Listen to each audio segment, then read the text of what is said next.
What's going on, guys? It's New York Prepper here. I just wanted to do a video about the most important prep, most important physical prep, because you have mental preps and you have physical preps. And when we talk about physical preps, we're talking about food, water, firearms, bug out locations, things like that. That's considered a physical prep. And you also have your mental preps too. And I'm just here in the woods. The sun's going down, but I just wanted to do this quick little video. So as far as like physical preps go, what I believe to be the most important physical preps, most important physical prep that you can have, and that's your health and your fitness, your physical fitness. Okay, I think this is one of the most underestimated physical preps that you can have,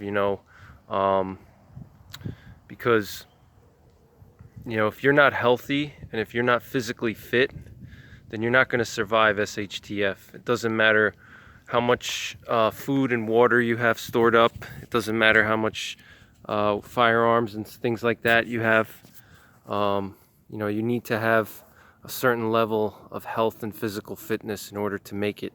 The reason is very simple. If let's say, for example, you're you have to bug out, or you have to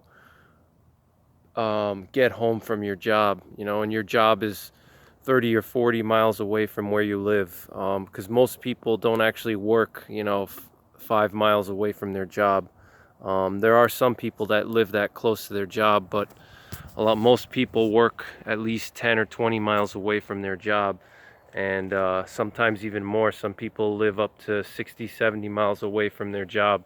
So you need to ask yourself the question, am I healthy enough and am I physically fit enough to be able to walk home from my job to my house, or to a bug out location, or some type of rendezvous point that I've set up where I'm going to meet my family or loved ones. Can you hike 30 miles over difficult terrain?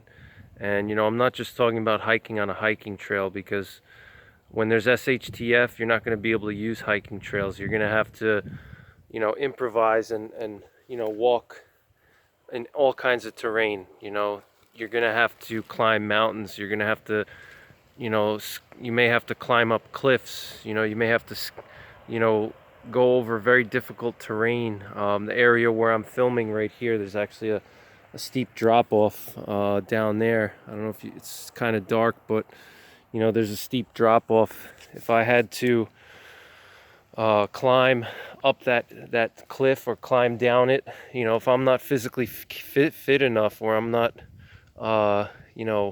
healthy enough, then I'm gonna be a victim. I'm gonna be easy prey for the wolves of society, who are gonna be looking for somebody that's gonna have stuff and things that they can take from you.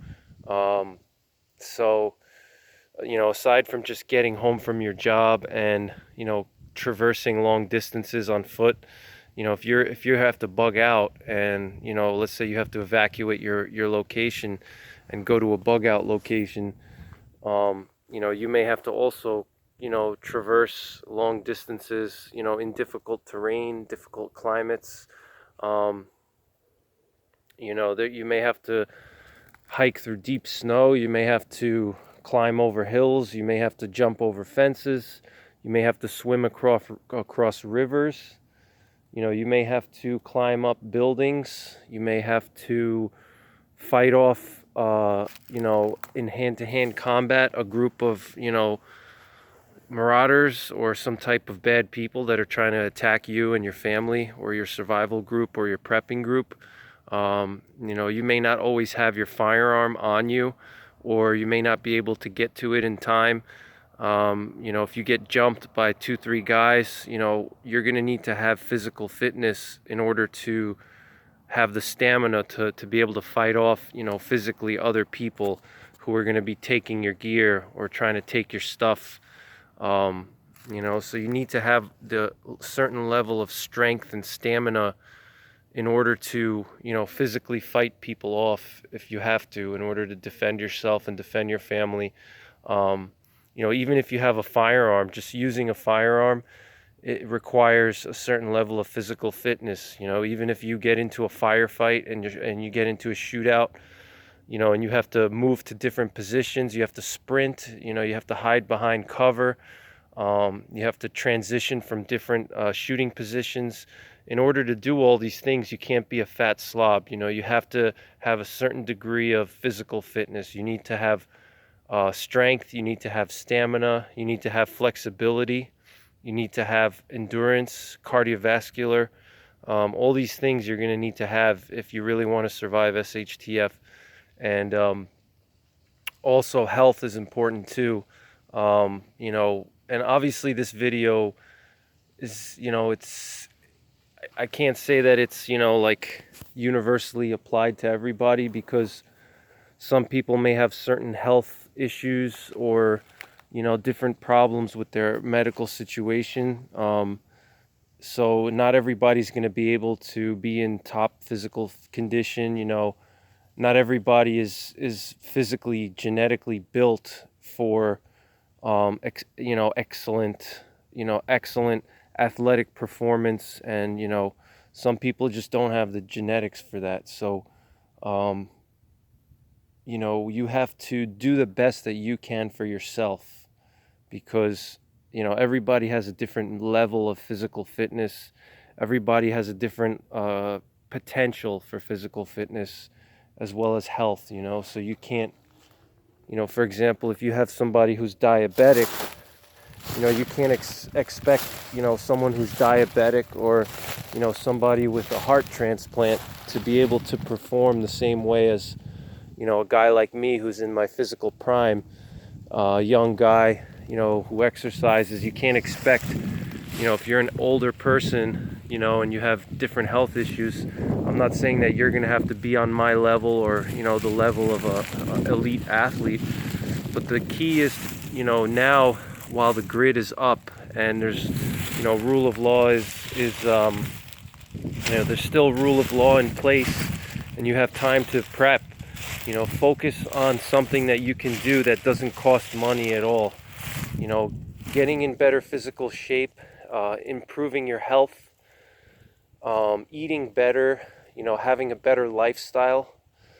These are things that don't cost anything, they don't cost money. All they do is they cost a little bit of time and, a little bit of investment in time and some changes to your lifestyle. But it's the easiest thing that you can do that's going to have a huge, huge impact on your survivability during an SHTF event or post-SHTF. And in my opinion, it's one of the most overlooked and underestimated preps. It's not an actual prep, but I consider it a prep, because you have to be prepared physically to be able to survive SHTF. You need to have a certain level of physical fitness and a certain level of health to do the things that you need to do, whether it's defending yourself, defending your family, defending your prepping group, patrolling and protecting your community, getting away from a dangerous situation, escape and evasion, tracking, hunting, fishing, any kind of, labor that you're going to have to do, whether it's, splitting wood, making emergency repairs on your house or your bug out location, any kind of physical labor work that you may have to do, shoveling snow, whatever it is, all these things that you have to do, you're going to have to do it yourself. You're not going to be able to just pick up the phone and call somebody to do it for you. Your plow guy's not going to be able to plow your snow. You're going to have to do everything on your own. So you're only going to have yourself and your own two hands. And if you're not in good health and you're not in good shape, it's going to be very hard for you. Same thing, like I said, if you have to get home from your job, and you have to cross, 30, 40 miles of varying terrain. You may have to climb over mountains, you may have to jump over fences, you may have to climb over buildings. You may need to climb up a building, to escape from dangerous people, to shelter at night. To get off the streets, you may have to climb up into a building somewhere and shelter temporarily. There may be somebody tracking you or following you, and you have to run away. All these things, you need to be physically in good shape, and it doesn't cost you anything. And same thing with your health. Being healthy is a very easy thing to do, and it's the first thing that you should do if you're getting into prepping, is get healthy and then work on your physical fitness.